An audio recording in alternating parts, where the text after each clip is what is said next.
Bonjour, on se retrouve dans le temps 2 pour compléter le cours. Vous avez déjà eu l'activité et normalement vous l'avez cherchée. Et aujourd'hui, on fait le bilan également de cette activité dans le cours en posant la définition d'un logarithme. Donc ce qu'on va écrire ici.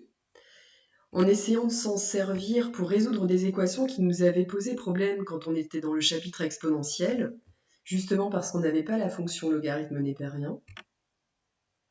Et puis dans ce temps 2, on abordera aussi la représentation graphique de la fonction logarithme népérien que vous avez déjà vu dans l'activité et sur laquelle là on va rajouter des détails qui sont à connaître, des détails qui sont graphiques. Donc là on va seulement remplir la première page, qui sera à retenir pour le prochain cours, parce qu'on pose des choses qui sont essentielles pour la fonction logarithme. Alors, avant de commencer à écrire dans la définition, il y a quelque chose dont je n'ai pas parlé dans l'activité, c'est la manipulation de la calculatrice. La fonction logarithme népérien, elle est comme la fonction exponentielle. Vous avez une touche. Donc vous avez une touche logarithme népérien qui se trouve ici. Et puis au-dessus, vous avez l'exponentielle.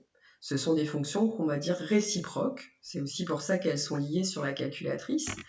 Et vous pouvez demander, alors vous, il y a peut-être des parenthèses qui se mettent directement, moi j'en ai pas. Vous pouvez demander donc ln de 2, ça veut dire qu'on a appliqué la fonction logarithme sur le nombre 2, et vous retrouvez ici une valeur qu'on avait rencontrée dans l'activité. Si je remonte, ce 0,69, à un moment donné, il me semble qu'on l'a vu là. Dans l'activité, quand on cherchait à résoudre l'équation exponentielle de x égale 2 avec la calculatrice, donc ça c'était l'activité qui est au-dessus, on avait ce 0,69 qui apparaissait.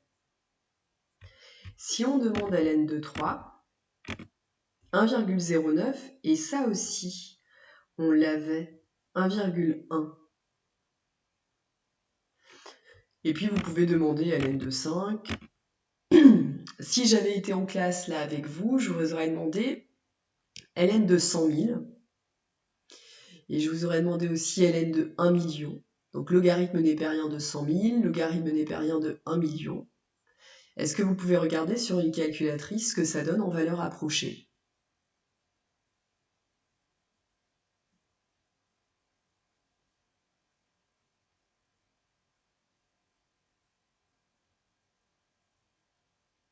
Et normalement, si vous l'avez fait, vous allez vous rendre compte que appliquer un logarithme népérien à un nombre qui est très grand, eh bien ça le rend assez faible.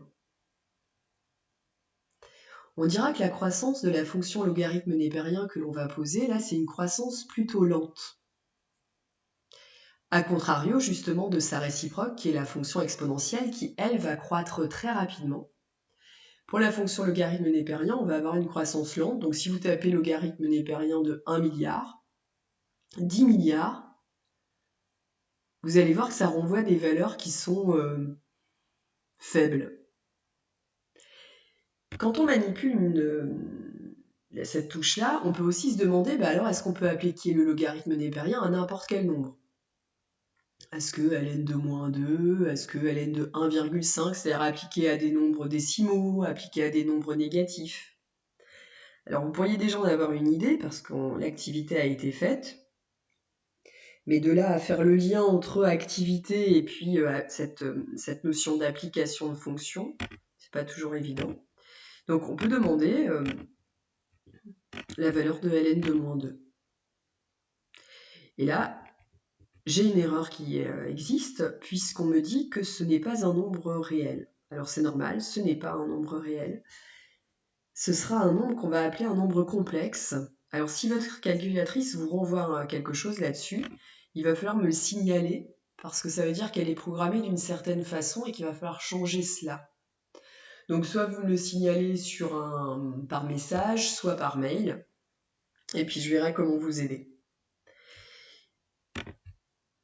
Un nombre qui m'intéresse aussi, c'est le logarithme de 0. Alors le logarithme de 0, c'est là. De la même façon, j'ai une erreur. La fonction logarithme népérien que l'on va noter dans le cours, elle est définie pour des nombres qui sont strictement positifs. C'est ce qu'on avait noté dans le bilan. Elle est définie sur 0 plus l'infini.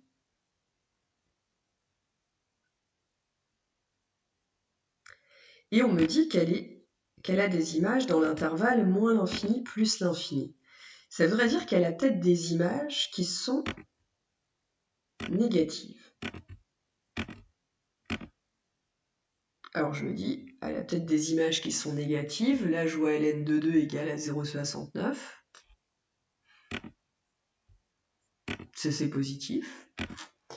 ln de 3 égale à ça.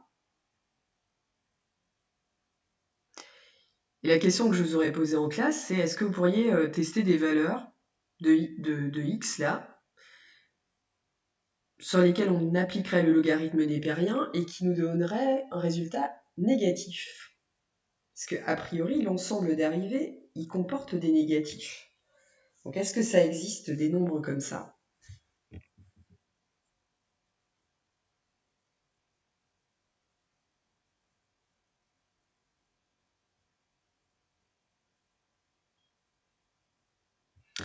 Et je vais vous laisser y réfléchir. C'est une question que je vous poserai la prochaine fois. Et on y reviendra. Alors là, on va poser la définition du logarithme d'un nombre, a, en prenant la précaution d'avoir a strictement positif. Et on va associer donc à ce nombre une fonction logarithme népérien, c'est ainsi qu'on va l'écrire. Donc la définition va s'écrire en plusieurs points. D'abord, on va définir ce que c'est que ce logarithme népérien de a. Donc c'est une définition qui va être à connaître entièrement. Il y a pas mal de détails, en particulier sur l'ensemble de définitions, qui est à connaître précisément. Donc premier point,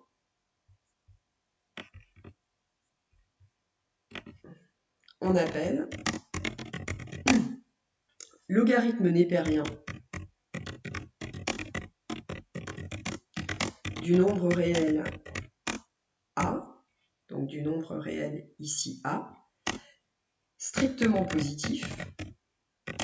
Je traduis finalement le texte qui est ici. Donc strictement positif.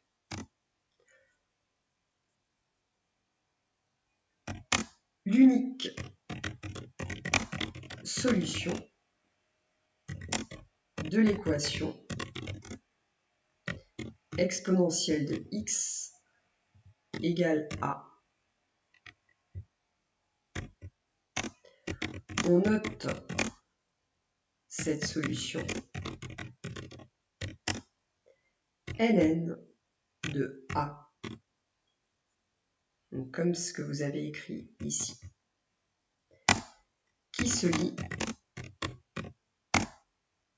entre guillemets logarithme népérien de a.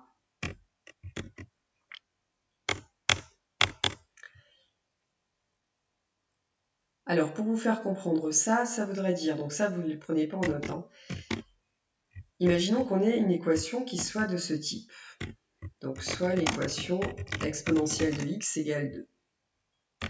Alors, si vous cherchez la solution donc, de cette équation, déjà, elle existe. Parce que 2, là, est strictement positif. Donc, si vous imaginez la courbe, et que la courbe de la fonction exponentielle, et que vous tracez une droite horizontale, il va y avoir un point d'intersection. Ce point d'intersection, d'ailleurs, on l'avait vu dans l'activité, et on avait trouvé une solution qui valait environ, si vous remontez un petit peu, elle valait environ 0,69. C'est ce que j'ai montré tout à l'heure. Mais en fait, la valeur exacte de 0,69, enfin la valeur exacte de cette solution, eh bien c'est ln de 2. Donc votre équation exponentielle de x égale 2, elle a pour solution ln de 2.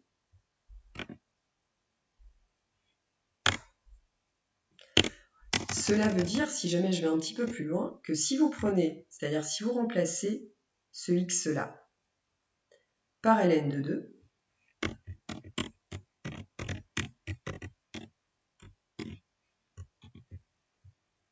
Vous voyez, vous remplacez ici x par ln de 2. Et bien ça vaut 2. D'après ce qui est écrit là. Alors il y a plusieurs façons de l'expliquer. C'est qu'en fait, vous allez, on va dire, composer. C'est un petit peu comme si vous aviez deux machines. Une machine qui serait le logarithme. Donc vous calculez le logarithme de 2. Puis ensuite, vous appliquez une machine qui est l'exponentielle. Donc en fait, vous partez avec un nombre qui est 2.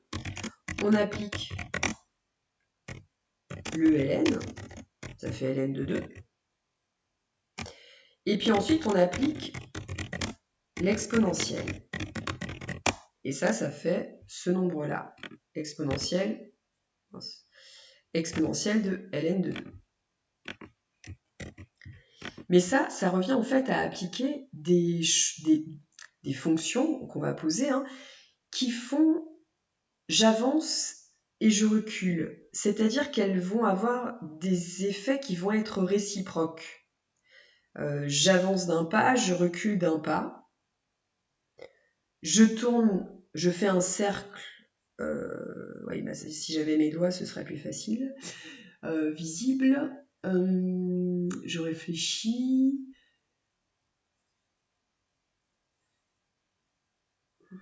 Alors, je prends souvent l'exemple, non, mais c'est pas bon.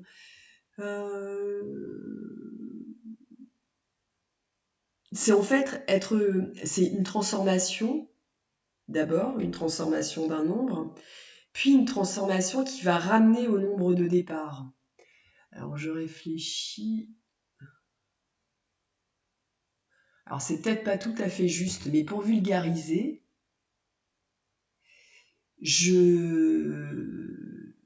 en gros, si on était dans le monde réel, je prends de l'eau à l'état liquide, je la mets dans un congélateur, elle va se transformer en glace.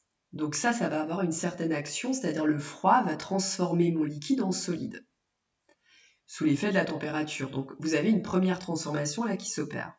Maintenant, vous sortez la glace, ça va fondre. Vous allez revenir à l'état liquide. En imaginant que vous n'ayez pas perdu du tout le poids de l'eau, c'est un peu la même chose pour la fonction logarithme et exponentielle, c'est qu'elles vont ramener le nombre qu'on a injecté au départ à son état initial. C'est-à-dire le 2, on lui applique un ln, ça le transforme, ça vaut environ 0,69. On lui applique maintenant de l'exponentielle sur ce 0,69 et ça ramène à 2. Donc ça ramène à l'état de départ. Si on veut maintenant comprendre sur une calculatrice, on peut aussi le faire. Ça fait exponentielle de ln de 2. C'est-à-dire là, je ne me pose pas de questions, je me dis ok, j'ai rien compris. Les histoires de transformation, j'y crois pas. La calculatrice a raison. Non, mais elle a été programmée aussi pour ça, à partir de ces propriétés-là. C'est que, donc ça vous renvoie à 2. Donc exponentielle et logarithme vont comme ça se compenser. Et ça, c'était pas dans le cours, mais c'est quelque chose en fait à retenir pour toute la suite.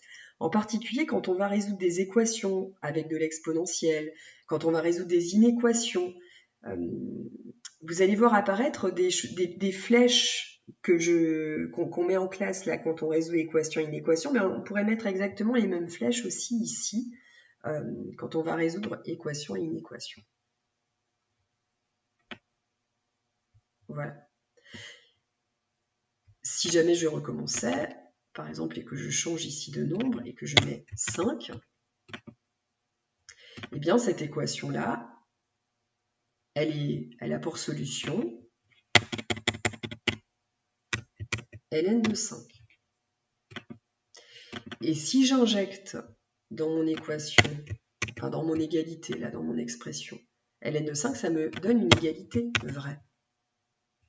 Exponentielle de ln de 5 vaudra 5. Donc ici, c'est comme si on prenait 5, on applique le logarithme, ça fait ln de 5, puis on applique l'exponentielle à ce ln de 5, et ça nous renvoie le nombre de départ, celui-là.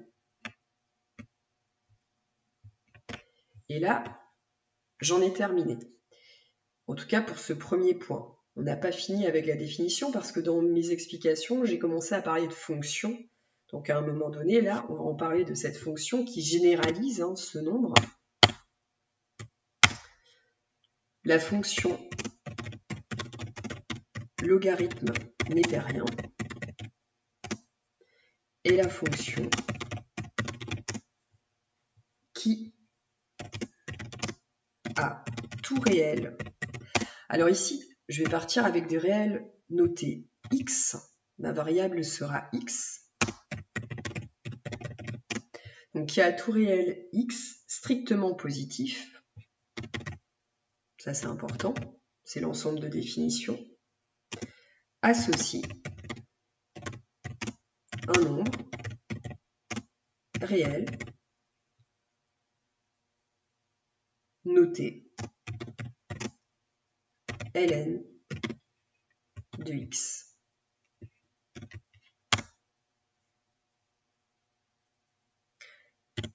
Donc la fonction ici,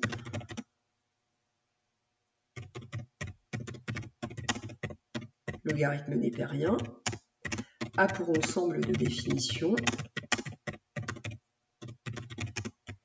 0 plus l'infini.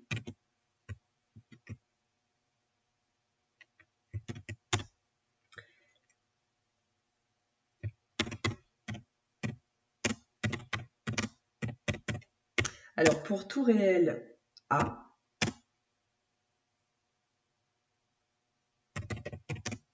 avec A strictement positif,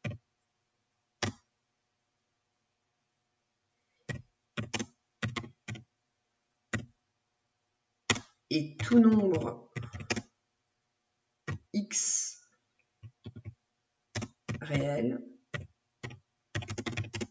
on a exponentielle de x égale A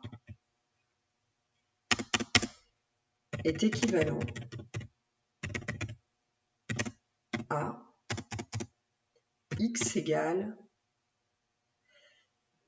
Alors là, vous pourriez peut-être me répondre si jamais on était en classe, parce que tout à l'heure, ce que j'ai effacé, ça faisait partie un petit peu de ça. Tout à l'heure, j'étais avec exponentielle de x égale 2.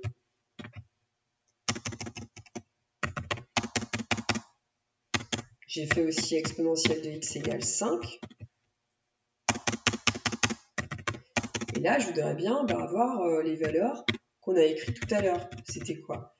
X égale quoi? X égale quoi? Et là, je vais interroger ceux qui lèvent la main. Ah non, il n'y a personne devant moi.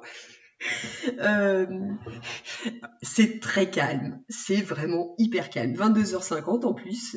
Absolument pas d'heure. Donc, si et seulement si, x égale, tout à l'heure on a vu, enfin tout à l'heure j'ai vu parce que c'est un peu je suis la reine dans ma cuisine, ln de 2. Et là, vous avez vraiment intérêt à me faire confiance parce que si jamais je fais des erreurs à cette heure-ci, personne ne va me corriger. Et je vais mettre n'importe quoi sur YouTube. Et ln de 5. Tout à l'heure, on a vu ça. Enfin, j'ai vu ça. Et exponentielle de x égale a. Si et seulement si, x égale... Donc ça, il ne faut pas l'écrire. Après, moi, j'écrirai ça. Si et seulement si, x égale ln de a. Sur le même principe. On fait bien attention, bien sûr, on a pris un a qui est strictement positif, donc on a le droit d'appliquer du logarithme. Donc là, ce que j'écris, c'est ln de a. Et j'ai fini. Et j'ai tout fini. Donc j'ai fini là, tous les points qui sont dans la définition. Exemple, c'est ce qui vient d'être écrit au-dessus. Ce dernier point va vous servir à résoudre des équations ou des inéquations. Vous pouvez le mettre là. Point utile pour la résolution d'équations et d'inéquations. Alors, soit vous appliquez directement ça, soit vous prenez un petit peu plus de temps. On va voir, je vais vous montrer.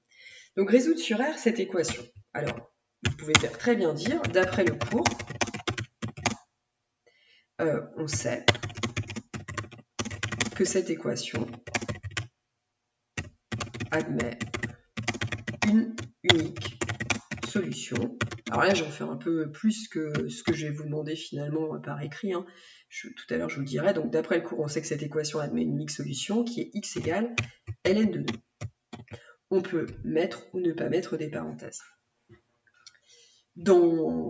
Si jamais vous avez à le rédiger, vous écrirez ça, exponentielle de x égale ln de 2, si et seulement si. Alors moi, mon truc, il marche pas. Ouais. Bon, donc normalement, on met une double flèche, mais là, j'arrive pas à la faire. Donc si et seulement si, x égale ln de 2. Donc, si vous voulez, vous pouvez rédiger directement comme ça. Et vous avez fini la question. Ou alors, autre façon de rédiger,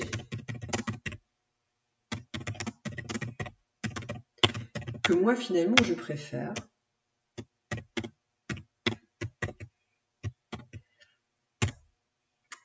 ici quand j'ai cette équation, donc je mets si et seulement si, mais ce que je me dis, c'est ce que je veux, c'est la valeur de x.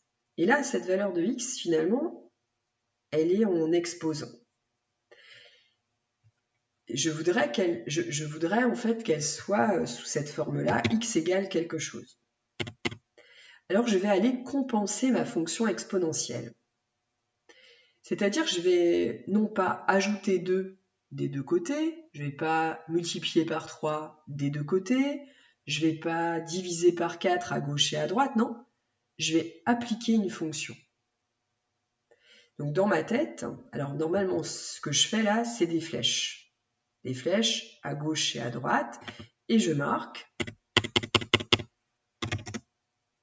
on applique la fonction ln, c'est-à-dire logarithme népérien. Alors normalement, ça veut dire que je mets une flèche là, j'en mets une autre ici, et j'écris à côté de la flèche, on applique la fonction ln. Et quand j'applique cette fonction ln, à gauche, ça fait ln de l'exponentielle de x, et à droite, ça fait ln de 2.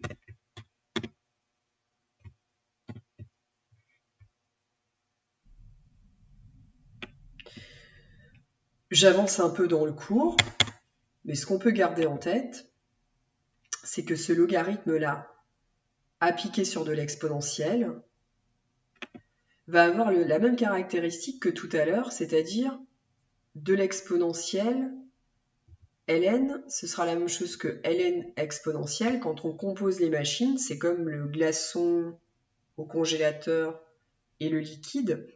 Peu importe l'ordre dans lequel vous travaillez, ici, ça va se compenser. ln exponentielle de x, ça va nous donner x égale ln de 2. Alors c'est quelque chose qu'on reverra dans les propriétés en cours, hein, que j'ai pas encore noté. Mais c'est aussi pour vous indiquer que pour résoudre cette équation, on peut appliquer une espèce de machine des deux côtés, comme on appliquerait comme on ajouterait un nombre, comme on diviserait. Ben là, on applique aussi. Et on applique ln de 2 et on retrouve ce qu'on a écrit ici. C'est un peu plus long. Mais c'est vraiment ce qui se passe, c'est-à-dire là, derrière, il y a une application d'une autre fonction pour pouvoir se ramener au nombre de départ, c'est-à-dire à x. Après, vous allez rédiger comme vous voulez. Alors, la rédaction, donc c'est soit ça, soit ça. Ce que j'attends de vous en exo.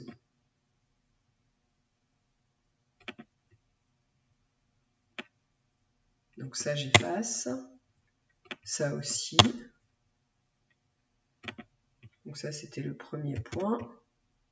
Et puis le second, c'est l'autre, c'est celle-là. Alors, exponentielle de x égale moins 5.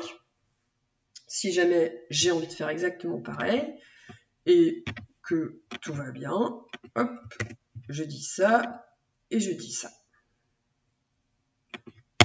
Et je remplace 2 par moins 5, parce que j'ai appris mon cours, et que quand j'applique mon cours, ça me donne ça.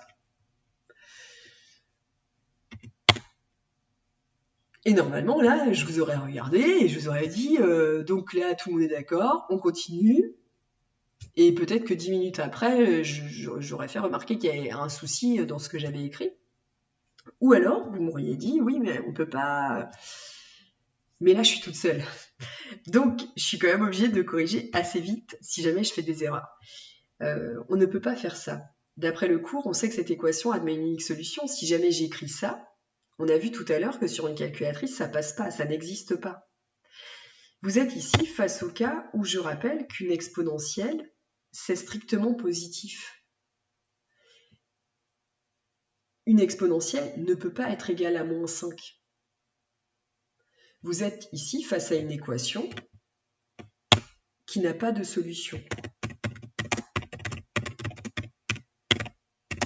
Donc on n'écrit surtout pas ce que j'ai écrit tout à l'heure, c'est-à-dire ln de moins 5. On ne l'écrit pas plus dans le cours que dans une copie.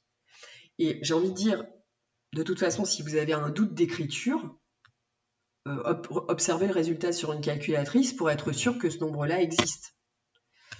Et des fois, ça m'arrive de voir des élèves dans leur copie qui écrivent ça et puis doivent se rendre compte que hop, il y a un petit souci quelque part, donc la ligne en dessous, ils écrivent ça parce qu'ils ont peut-être regardé sur leur calculatrice et puis ça fonctionnait pas, donc ils transforment le moins 5 en 5 et alors tout va bien parce que là sur la calculatrice ça va bien.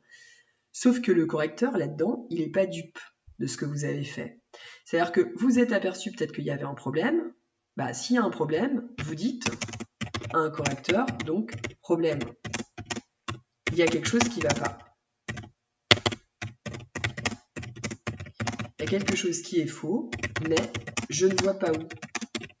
Et là, vous êtes honnête sur votre copie, c'est-à-dire que vous faites remarquer qu'il y a un problème, vous faites remarquer que vous ne voyez pas où, alors ça peut complètement vous bloquer pour la suite des questions, mais inutile de transformer un moins 5 en 5, c'est en général pas comme ça qu'on résout l'erreur.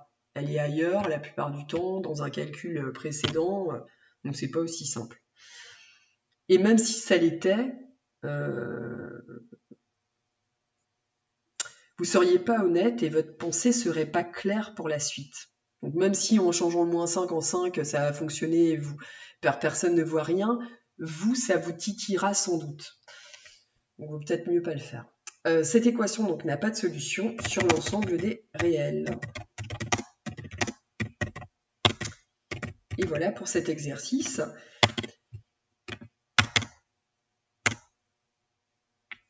Et maintenant, je pourrais vous dire, voilà, je vous ai donné 2 équations, à vous de m'en trouver une troisième. À vous de poser une troisième équation ressemblant et à vous de la résoudre. Donc chacun a la sienne, vous avez le droit de construire une équation qui n'a pas de solution, vous avez le droit de construire une équation qui a une solution. Est-ce que d'ailleurs vous pourriez construire une équation qui a 2 solutions? Je ne sais pas. Mais vous en posez une là, vous avez peut-être un petit peu de place et vous essayez de la résoudre.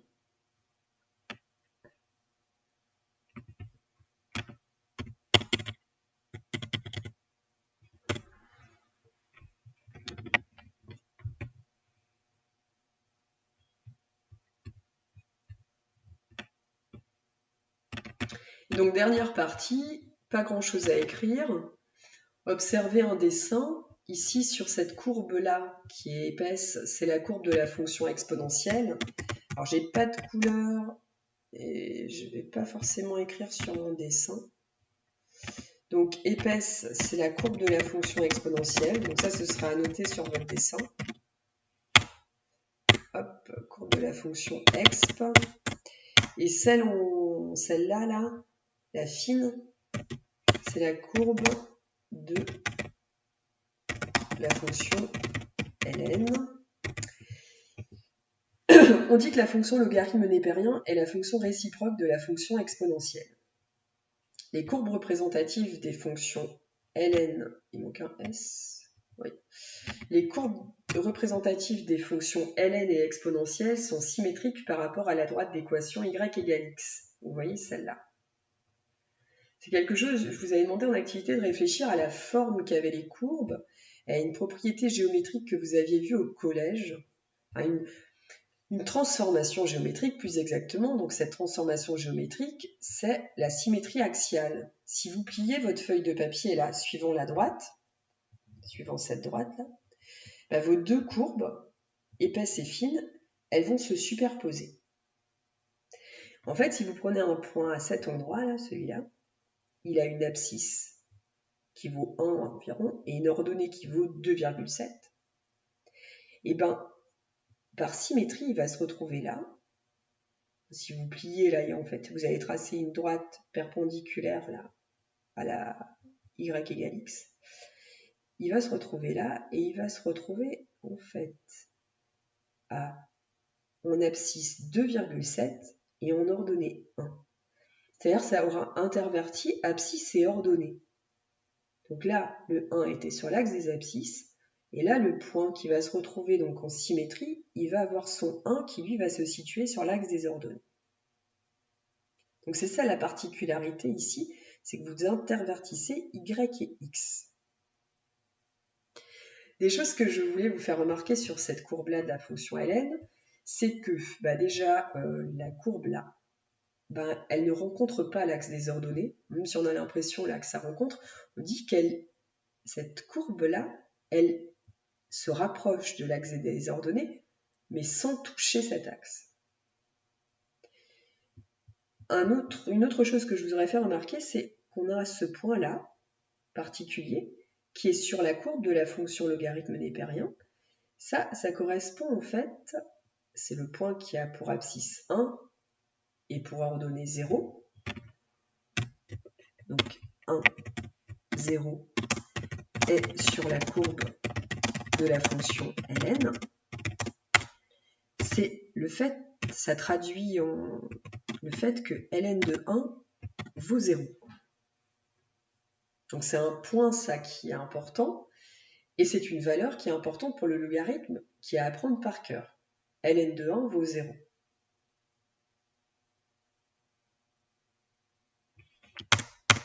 Une autre valeur qui est à apprendre par cœur, c'est justement celle-là, là, associée à ce point.